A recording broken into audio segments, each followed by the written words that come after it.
মুরসালিন, দ্বিকক্ষ বিশিষ্ট পার্লামেন্ট এবং সংসদের নারী আসন এই দুটি আলোচ্য সূচি রয়েছে আজকের আলোচনা। এছাড়া আর কোন কোন বিষয় নিয়ে বৈঠকে আলোচনা হবে?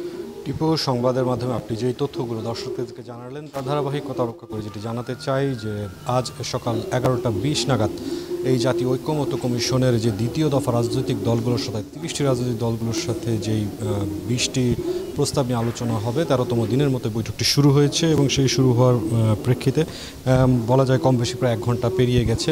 টিপু, আপনি দেখতে পাচ্ছেন যে এখানে যেই স্ক্রিনের মাধ্যমে ভেতরে কী ধরনের বৈঠক হচ্ছে এবং কী ধরনের কথাবার্তা চলছে সেই বিষয়টি দেখানো হচ্ছে। পাশাপাশি আপনি যে দুটি বিষয় জানতে চাইলেন, যে সংসদে নারী আসন এবং দ্বিকক্ষ সংসদের যে ব্যাপারটি রয়েছে সেখানে মূলত বিভিন্ন সংস্কার যে কমিশন রয়েছে তাদের সুনির্দিষ্ট এই দুটি আলোচনাসূচির প্রেক্ষিতে তাদের যেসব পরামর্শ বা সুপারিশ ছিল সেই বিষয়গুলো এই আলোচনাসূচিতে উঠিয়ে আনা হয়েছে এবং এই দুটি বিষয়ের উপরই মূলত আজকের এই যে বৈঠক রুমে কিন্তু আলোচনা চলছে।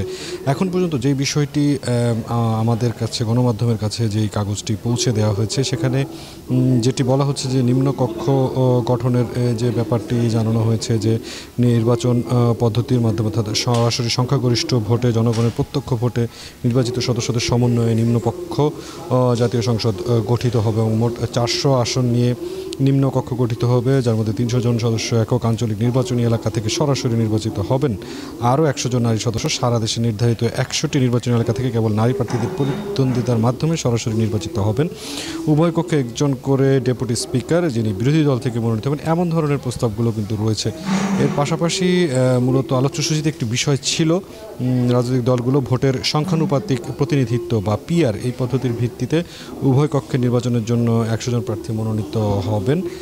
এই ধরনেরও একটি প্রস্তাবনা কিন্তু আছে। তবে এখন পর্যন্ত সবশেষ যে প্রস্তাবনাটি তুলে ধরা হয়েছে সেটি হচ্ছে দ্বিকক্ষ বিশিষ্ট যে সংসদ ব্যবস্থা এবং সংসদে নারী আসন। এবং নারী আসনের এই বিষয়টিকে কেন্দ্র করে খুব স্পষ্টভাবে যেটি বলা হয়েছে যে সংবিধানে উল্লেখিত জাতীয় সংসদের সংরক্ষিত নারী আসন বিলুপ্ত হবে।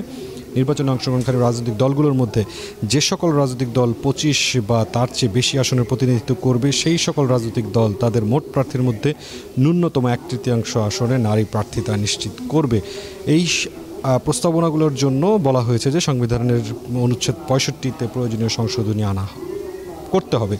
এই প্রস্তাবনাগুলো নিয়েই মূলত আপনি দেখতে পেলেন টিপু, আমরা স্ক্রিনের মাধ্যমে আপনাদের দেখালাম যে ভেতরে যে রাজনৈতিক দলগুলো এখানে উপস্থিত হয়েছে 30টি রাজনৈতিক দল, তারা কিন্তু এই দুই আলোচ্যসূচির উপরে তাদের যে মতামত, যে পরামর্শ এবং তর্ক বিতর্ক রাজনৈতিক গঠনমূলক আলোচনা সেটি আজ অনুষ্ঠিত হচ্ছে। টিপু, মুরসালিন, আপনাকে ধন্যবাদ। দর্শক, জাতীয় ঐক্যমত্য কমিশনের সঙ্গে রাজনৈতিক দলগুলোর ধারাবাহিক বৈঠক চলছে। সহকর্মী মুরসালিন হক জুনায়েদ রাজধানীর ফরেন সার্ভিস একাডেমি থেকে সবশেষ খবর জানাচ্ছিলেন।